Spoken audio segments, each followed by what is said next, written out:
The question is find the values of A B C D E F G in the following. हमें एक सम given है division का, जिसमें हमारे पास काफ़ी सारे नंबर्स जो हैं वो मिसिंग हैं। तो अब यहाँ पर सबसे पहले देखिए, जो ए बी है ये हमारा डिवाइज़र है, 4 सी डी ई ये डिविडेंड है और 1 एफ जी हमारा क्वोशंट है। तो इन सब चीज़ों को हमें ध्यान में रखते हुए इस क्वेश्चन को हम सॉल्व कर पाएंगे। तो फर्स्ट ऑफ ऑल देखो, ए बी इंटू वन किया तो 28 आया हुआ है। यहाँ पे एक टू डिजिट नंबर है, उसको 1 से मल्टीप्लाई किया तो 28 आया हुआ है। तो मीन्स क्लियरली यहाँ से ए बी जो है वो 28 है।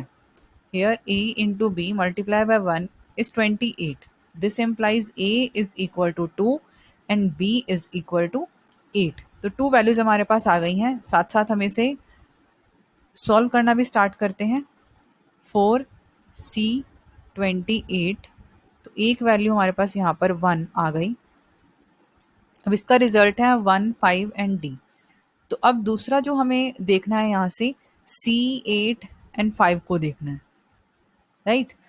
कि यहाँ पर कुछ नंबर में से 28 माइनस किया तो ये 15 जो है हमारे पास बचा हुआ था। तो देखो, अब यहाँ पर कोई नंबर 8 से ग्रेटर हो, 9 आ सकता है, बट आंसर तो यहाँ 5 आया हुआ है। तो मीन्स यहाँ पर टू डिजिट नंबर हमें कंसिडर करना होगा यहाँ से जो बोरो किया होगा उसके अकॉर्डिंग। तो मीन्स 13 में से 8 माइनस किया गया होगा तभी 5 आएगा, राइट। कि अगर 13 माइनस 8 करोगे तभी 5 आएगा। सो इसके अकॉर्डिंग जो C है वो C की वैल्यू हमारी 3 होनी ज़रूरी है। तो यहाँ हम रखेंगे 3। ये वैल्यू हमारे पास आ गई 3। सो 13 माइनस ऑफ 8 5 और यहाँ 3 माइनस 2 1। एक वैल्यू हमारे पास और आ गई 3। देन इसके बाद हमारे पास क्या है, नेक्स्ट जो नंबर डिवाइड किया गया है वो है 140। तो हमें ये देखना है कि 28 के टेबल में 140 कहाँ पर आता है। तो जब आप चेक करोगे तो 28 इंटू 5 अगर हम करते हैं तो ये 140 आ जाएगा, राइट। तो मीन्स जो यहाँ पे देखो 28 इंटू 5, ये 28 था इंटू 5, मीन्स ये यहाँ पर f जो है वो 5 आएगा। तो 28 इंटू 5 इज इक्वल टू 140 यहाँ पर डिवाइड किया गया।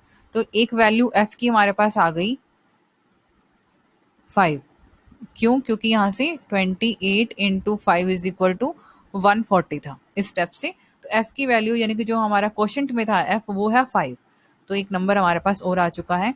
अब देखो 150 समथिंग में से 140 सब्ट्रैक्ट किया तो हमारे पास यहाँ पे 16 बचा हुआ है। मीन्स d तो यहाँ पे 6 होगा, तो 6 माइनस 0 इज इक्वल टू 6 बचेगा।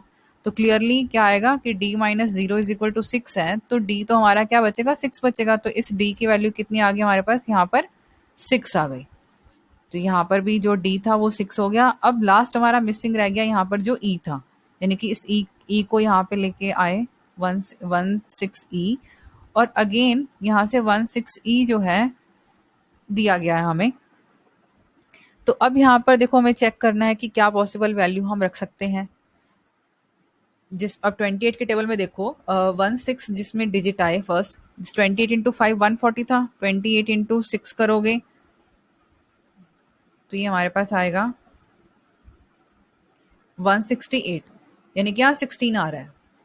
28 को अगर हम 7 से मल्टीप्लाई करते हैं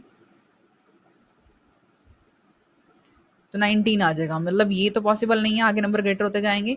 तो ऐसा नंबर 28 का ऐसा मल्टीपल जिसमें फर्स्ट जो टू डिजिट है वो और 16 आ रहे हैं, तो वो आ रहा है 28 into 6। Now 28 into 6 is equal to 168। तो ये हमारा यहाँ से मैच हो रहा है, राइट। और 28 इंटू 6 किया है तो ये जी की वैल्यू यहाँ से जो क्वोशंट में था वो भी 6 आ गया। तो 28 इंटू 6 हमारे पास 168 आया, और यहाँ से रिमाइंडर भी हमारा 0 आ रहा है। तो मीन्स ई की वैल्यू कितनी हो जाएगी, 8 हो जाएगी। इसकी जगह पे 8 आएगा। This simplifies E is equal to 8। तो हमारे पास सारी वैल्यूज आ चुकी हैं, A2 B8 C3 D6 E8 F हमारे पास आया है 5 और जी हमारे पास आया है 6। तो ये हमारे सारे आंसर्स आ चुके हैं। Thank you.